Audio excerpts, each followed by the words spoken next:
दोस्तों, एक बार की बात है। जाड़े का दिन था और शाम होने वाली थी। आसमान में बादल छाए हुए थे। एक नीम के पेड़ पर बहुत से कौवे बैठे थे।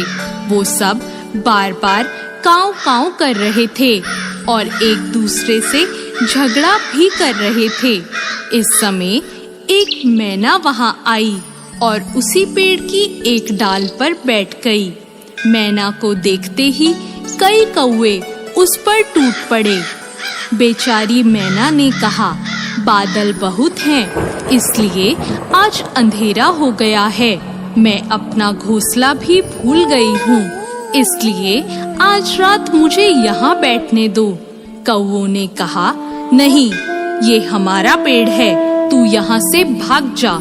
मैना बोली, सभी पेड़ ईश्वर ने बनाए हैं। इस सर्दी में यदि वर्षा हुई और ओले पड़े तो ईश्वर ही हमें बचा सकते हैं।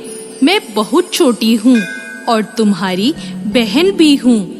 तुम लोग मुझ पर दया करो और मुझे यहाँ बैठने दो। कौवों ने कहा, तेरी जैसी बहन हमें नहीं चाहिए। तू बहुत ईश्वर का नाम लेती है, तो ईश्वर के भरोसे ही यहाँ से चली क्यों नहीं जाती? तू नहीं जाएगी तो हम सब तुझे मार देंगे। कौवों को काव काव करके अपनी ओर झपटते देखकर बेचारी मैना वहां से उड़ गई और थोड़ी दूर जाकर एक आम के पेड़ पर बैठ गई। रात को आंधी आई, बादल गरजे और बड़े-बड़े ओले बरसने लगे। कौवे काव काव करके चिल्लाए।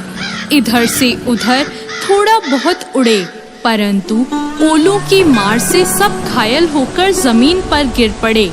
बहुत से कौवे मर गए। मैना जिस आम के पेड़ पर बैठी थी, उसकी एक डाली टूटकर गिर गई। डाल टूटने से उसकी जड़ के पास एक जगह हो गई।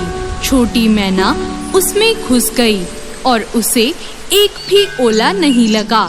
सवेरा हुआ और थोड़ी देर बाद चमकीली धूप निकली।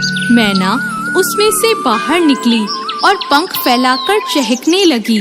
उसने भगवान को प्रणाम किया। ओलों से घायल पड़े हुए कौवों ने मैना को उड़ते देखकर कहा, मैना बहन, तुम कहाँ रही थी? तुम्हें ओलों से किसने बचाया?